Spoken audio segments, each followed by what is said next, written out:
अस्सलाम वालेकुम।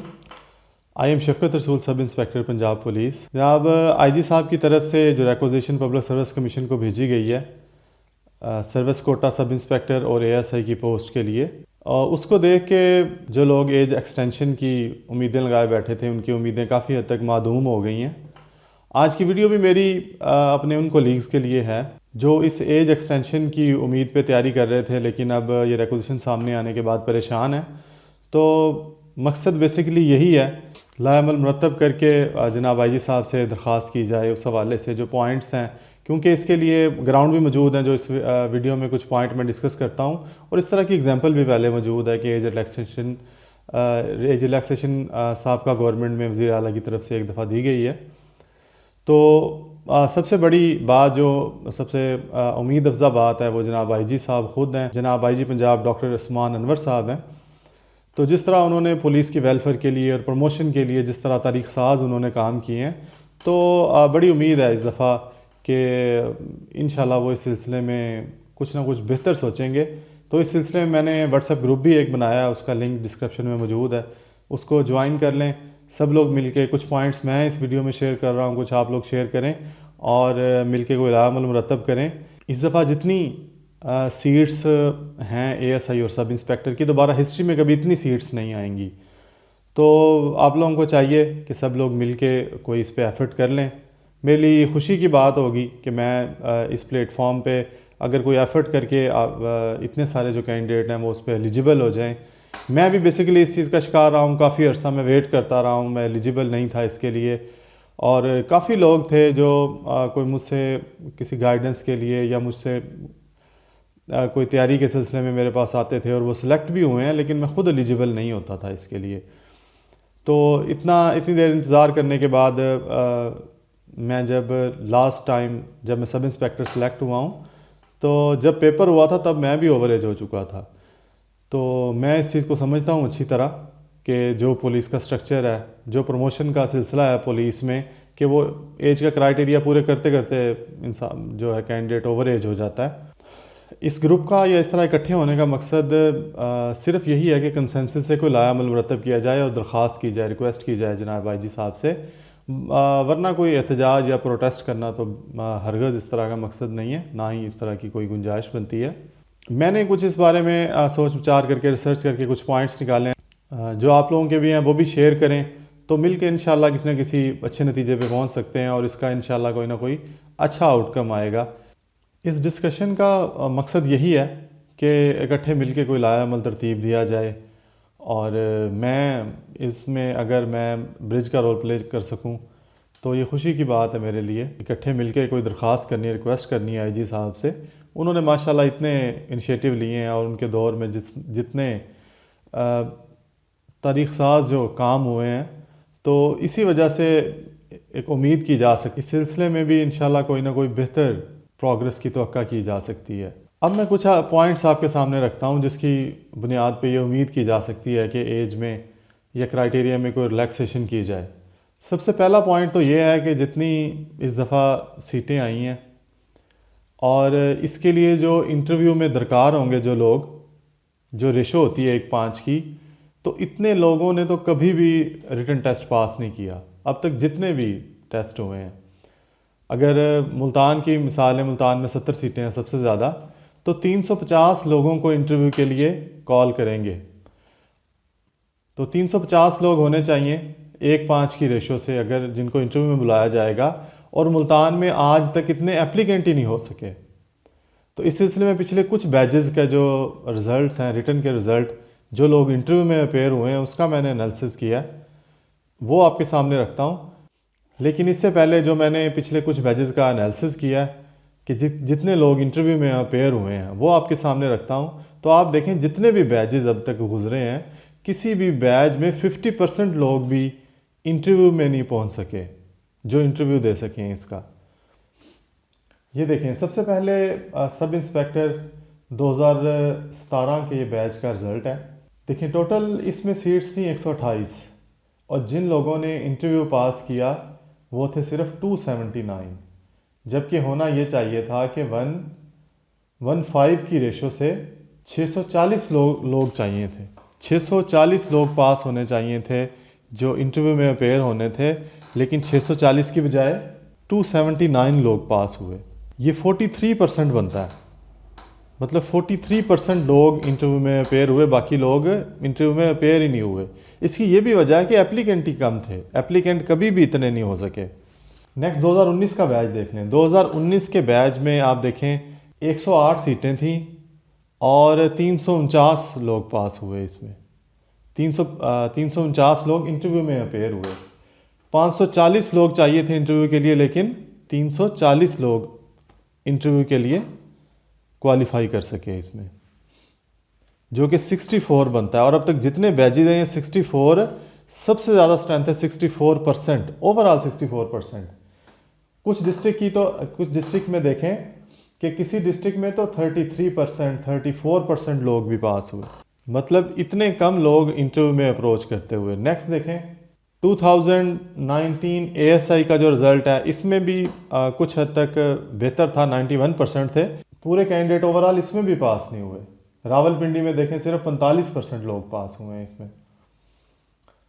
नेक्स्ट अभी जो लास्ट बैच था पी कैडेट का, sub inspector P cadet service Kota का, उसके आप रिज़ल्ट देखें कि जिन लोगों ने इंटरव्यू में क्वालिफाई किया उनको देखें ज़रा।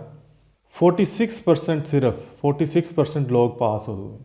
85 सीट्स थीं और सिर्फ 196 लोग पास हुए।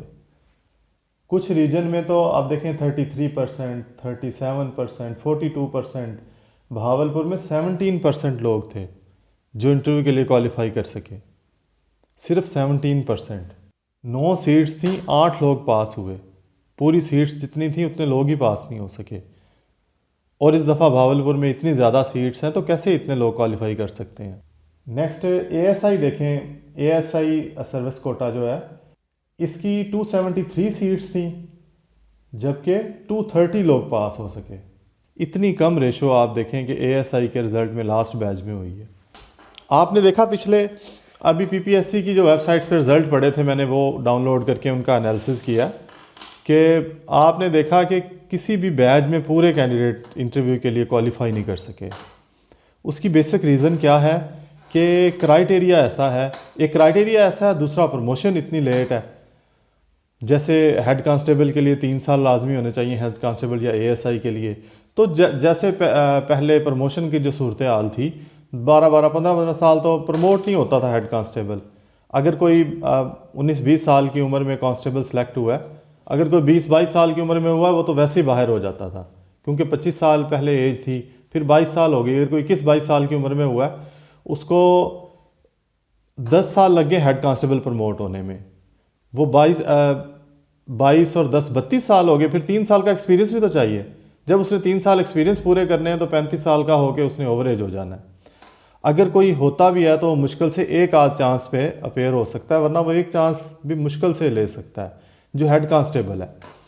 और अगर ASI डिपार्टमेंटल कोटा की बात करें तो कोई भी शायद इस पे पूरा नहीं उतरता। मैंने तो आज तक किसी को नहीं देखा कि कोई ASI जो डिपार्टमेंटल प्रमोशन से ASI हुआ हो वो कभी एलिजिबल ही हुआ हो इसके लिए। वो कभी एलिजिबल ही नहीं हो सकता। तो एक तरह की ये हिडन एक इसमें ये भी रिक्वायरमेंट है, समझ लें, जो कि इसका कोई ना कोई सद्भाव होना चाहिए कि जो डिपार्टमेंटल प्रमोशन से ASI होते हैं वो तो एलिजिबल ही नहीं कभी हो सकते। ऐसा तो मुमकिन ही नहीं रहा कभी कि कोई 19-20 साल की उम्र में सेलेक्ट हो और फिर 15 साल की उम्र में वो हेड कांस्टेबल और फिर ASI भी बन जाए। ऐसा तो कोई ASI ना अभी तक मेरी नज़र में नहीं है अगर अपेयर हुआ है। ये एक बहुत बड़ा फैक्टर है कि इतना बड़ा जो कैंडिडेट का पूल है वो सिर्फ इसी वजह से बाहर निकल जाता है कि क्योंकि वो क्राइटेरिया पूरा करते करते बाहर निकल जाता है डिपार्टमेंटल कोटा के लिए। और पहले जो मैंने अभी रिज़ल्ट शेयर किए, इन रिज़ल्ट में आप देखें क्या वजह है कि इतने लोग नहीं पास हो रहे। पुलिस में माशाल्लाह इतने पढ़े लिखे मास्टर्स और MPhil लोग मौजूद हैं, लेकिन क्या वजह है कि पूरे, क्योंकि ये क्राइटेरिया ऐसा है, इस क्राइटेरिया को मीट करते करते 25 साल से ओवर उम्र हो चुकी होती है, ऊपर ओपन मेरिट पे कर नहीं सकते, और पी कैडेट का जो क्राइटेरिया है उसको मीट करते करते उनकी एज पूरी हो जाती है। एज मेन फैक्टर है इसमें। आपको हैरानी होगी, शायद आपने पहले इस बारे में गौर किया हो कि जो डिपार्टमेंटल प्रमोशन से ASI प्रमोट होते हैं, एक बंदा भी अप्लाई करने के लिए एलिजिबल नहीं होता। अब आईजी साहब ने जो इनिशिएटिव लिए हैं, जैसे प्रमोशंस हो रही हैं, तो शायद आगे आने वाले टाइम में लोग एलिजिबल होने लग जाएं इससे, वरना पहले तो तसव्वुर भी नहीं किया जा सकता था। पहले तो हेड कांस्टेबल ही बड़ी मुश्किल से एलिजिबल होता था, वो भी 3 साल पूरे नहीं कर सकता था। मैं अपनी मिसाल आपको दूं, मैंने अपने कांस्टेबल सेलेक्ट होने के तकरीबन 4 साल बाद मैंने B1 पास कर लिया था। तो 4 साल के बाद मैंने पास किया, फिर भी मैं जब एलिजिबल हुआ हूँ एज हेड कांस्टेबल, 16 में हेड कांस्टेबल प्रमोट हुआ हूँ, 2006 में रिक्रूट हुए थे, 10 साल लगे हेड कांस्टेबल प्रमोट होते। और हेड कांस्टेबल प्रमोट होने के बाद जब 3 साल पूरे हुए, एक चांस मैंने दिया, मैं इंटरव्यू में अपेयर हुआ, उसमें सेलेक्ट नहीं हो सका, इंटरव्यू में रिकमेंड नहीं हो सका, और दूसरे में मैं फिर सेलेक्ट हो गया हूँ अल्हम्दुलिल्लाह। लेकिन तीसरा चांस मेरे पास भी नहीं था। अगर मैं दूसरे में ना होता, मैंने जब दूसरे का पेपर दिया मैं तब भी ओवर एज हो चुका था, मतलब अप्लाई किया था तब मेरी एज थी, लेकिन जब पेपर हुआ तो एज मेरी ओवर हो चुकी थी। तो मुश्किल से ही 2 चांस मैं अवेल कर सका। और फिर ASI के लिए तो ये सवाल ही पैदा नहीं होता कि कोई ASI हो, तो ये एक बहुत बड़ा फैक्टर है। तो ये एक सीरियस क्वेश्चन है कि क्या डिपार्टमेंटल जो प्रमोशन में जो ASI होते हैं वो पी कैडेट के लिए अहल ही नहीं, उनके लिए होता ही नहीं पी कैडेट, या उनको वैसे ही बाहर रखना मकसूद होता है कि बिल्कुल ही वो इस क्राइटेरिया पे पूरे ही ना उतर सकें। लेकिन अगर 40 साल एज कर दी जाए तो काफ़ी सारे कैंडिडेट का पूल है बहुत सारा, जो अभी 35 साल की वजह से बाहर बैठा होता है, एक्सपीरियंस्ड लोग हैं, अप्लाई नहीं कर सकते। दूसरी तरफ ऐसा होता है कि बंदे इंटरव्यू के लिए पूरे क्वालिफाई नहीं कर सकते। तो बेहतर यही है कि थोड़ा सा क्राइटेरिया को, जैसे इस बारे में मीटिंग्स वगैरह भी हो चुकी हैं, तो अगर एज की रिलैक्सेशन कर दिया जाए तो बहुत बड़ा कैंडिडेट का पूल है जिसको हम इसके अंदर ला सकते हैं, और एक्सपीरियंस्ड लोग हैं जो मुकाबला करके इम्तिहान दे के ये प्रमोशन हासिल कर सकते हैं। ये कुछ पॉइंट मेरी नज़र में थे जो मैंने आपसे डिस्कस किए हैं। तो अगर आपकी भी नज़र में कोई ऐसे पॉइंट्स हैं तो उसको डिस्कस करने के लिए प्लेटफॉर्म मैंने आपको बताया कि ग्रुप को ज्वाइन करें। ग्रुप का लिंक मैंने डिस्क्रिप्शन में दिया है। और मैं भी आईजी साहब से दरख्वास्त करता हूँ, आप सब लोग भी दरख्वास्त करें। उन्होंने माशाल्लाह जैसे तरीक़ साज काम किए हैं, एक ये भी काम करें कि अगर एज की रिलैक्सेशन मिल जाए तो बहुत से एक्सपीरियंस कैंडिडेट को इसमें लाया जा सकता है। आईजी साहब ने तो इतने लोगों को घर बैठे बिठाए प्रमोशनें दी हैं, लोगों को पता चलता था जी आपकी बारी आ गई, जिन्होंने कभी उम्मीदें नहीं, जो रिटायरमेंट का देख रहे थे कि शायद इसी रैंक में रिटायर हो जाना है, लोग एक ही रैंक में रह के उकता जाते थे, तो बैठे बिठाए उनको पता चलता था जी आपका प्रमोशन का नंबर आ गया। जब इतनी उन्होंने मेहरबानी की है तो सब उनसे रिक्वेस्ट करें कि एक मुकाबले का मौका दें। मुकाबला बेसिकली करना चाहते हैं। इस सिस्टम की वजह से आईजी साहब को भी पता है, सब ऑफिसर्स को पता है कि इस सिस्टम की वजह से, स्लो प्रमोशन की वजह से, कोई प्रॉपर इतना ज़्यादा स्ट्रक्चर जैसे इन्होंने आईजी साहब ने आके स्टार्ट किया, ऐसा पहले कभी भी नहीं था। तो प्रमोट होते होते और ये क्राइटेरिया पूरा करते करते उम्र गुजर जाती थी। तो नेक्स्ट तो इंशाल्लाह अब उम्मीद है कि लोग काफ़ी सारे इस क्राइटेरिया पे पहुंचेंगे, लेकिन अभी ऐसे नहीं हैं लोग। तो ये सारे वो लोग हैं जो ओवर एज होके बैठे हैं इस क्राइटेरिया के बाद। जब वो हेड कांस्टेबल या ASI जब तक वो बने हैं तो वो इस क्राइटेरिया से ही बाहर हो जाते हैं। तो इस दफ़ा ज़रूर एक चांस देना चाहिए। और जितनी सीटें अभी हैं, इतने लोग तो एप्लीकेंट कभी नहीं थे और अभी भी शायद नहीं होंगे। तो ये एक मुकाबले का इम्तिहान है। हम लोगों को फ़ख्र से कहते थे जी हम मुकाबले का इम्तिहान दे के, PPSC का इम्तिहान दे के हम सेलेक्ट हुए हैं। लेकिन अभी जितनी सीट्स हैं इसमें तो अभी जितनी सीट्स हैं और जो एप्लीकेंट की अगर हम हिस्ट्री देखें, अगर पीछे से हम उसको प्रिडिक्ट करें, इतने तो एप्लीकेंट ही नहीं होंगे इंटरव्यू के लिए, रिटन टेस्ट के लिए। तो ये तो एक किस्म का प्रमोशन जैसे बाकी प्रमोशन है उसी तरह बन जाएगा। बहुत से कैंडिडेट बाहर हैं, फिर हो सकता है कि क्राइटेरिया में नरमी करके इतने बंदे सेलेक्ट किए जाएं, वरना इतने बंदे जैसा पहले PPSC का जो म्यार है उस पर इतने बंदे कभी भी पूरे नहीं उतर सकेंगे। तो इससे बेहतर अगर क्राइटेरिया को नरम करके उनको सिलेक्ट करना है तो इससे बेहतर है कि पहले थोड़ी सी इसमें नरमी करके एज रिलैक्सेशन दे के इतने सारे लोग, जो इतना कैंडिडेट का पूल है, उसको अंदर शामिल किया जाए और फिर एक मुकाबले की फ़िज़ा बने और मुकाबला करके लोग सिलेक्ट हों। आखिर में मैं भी, आप लोग भी एक मरतबा फिर जनाब आईजी साहब से दरख्वास्त करते हैं कि इस दफ़ा जितनी सीट्स आई हैं तो ज़रूर इस दफ़ा चांस दिया जाना चाहिए, एज रिलैक्सेशन दी जानी चाहिए, ताकि इतने सारे जो एक्सपीरियंस लोग हैं ये कई दफ़ा इंटरव्यू भी दे चुके हैं, रिटर्न भी पास कर चुके हैं, इंटरव्यू भी पास कर चुके हैं, लेकिन 4-4 5-5 सीटें होने की वजह से रिकमेंड नहीं हो सके। मतलब सारा क्राइटेरिया पूरा कर चुके हैं, सर्विस भी कर चुके हैं, एक्सपीरियंस लोग हैं। ये इतने सारे लोग कैंडिडेट का पूल है जो इस दफ़ा बाहर हो रहा है उसमें से, और इतनी ज़्यादा सीट्स हैं जिसके लिए क्राइटेरिया पे इंटरव्यू के लिए बंदे ही पूरे, एप्लीकेंट नहीं पूरे होते। ज़रूर चांस मिलना चाहिए इनको। मेरी दुआ है आप सबके लिए कि आप लोगों को चांस मिले और आप लोग मेहनत करें, इस पर मुकाबला करें और सिलेक्ट हों। अल्लाह ताला आपका हामी व नासर हो। अल्लाह हाफ़िज़।